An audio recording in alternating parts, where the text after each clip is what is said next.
sababaha keenay inaan go'aan qaato oon ka wareejiyo Dayax una wareejiyo Marwaan waxay ku qotomeen saddexdaas oo kala ah waa mid koobaad inuu Dayax noqday qof hal abuurkiisii khiyaamaya oo anigana si ila shaqeynaya cid kalena si ula shaqeynaya oo heestii Jamiila ahayd ka dhigaya farxiya isagoona aniga ifafaala iyo dareen iga siineen arinka waxaan ka leeyahay qofka ma aragtay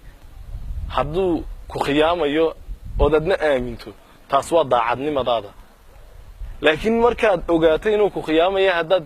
wada shaqeyntii si wadato barteedii ka sii wadato taas waa doqonnimadaada qodobka inta waan ku dhaafayaa ninkaas oo khiyaamay waa qodobka labaad wuxuu ahaa inaanay dawduba u dhacsanayn Dayax erayada aanu fahmayn waxa aan anigu curinayna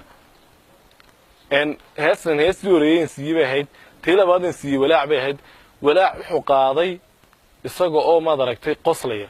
heesta oranaysa adoo la xashii wadaan wadnaha kugu sii haya adoo walwal la rabaan waxnaanana ku sida markaad cadawii wadaan nacabka ka waabiya adoo waraniisitana anigu wehelkaadaya adoo ni wanaajinayna adigu weynto haddaad islahayd wax yeel walaac kuma badi karo wad baan nolol moodaya heeska sida oranayuu Dayax isagoo qoslaya qaaday kaaga darane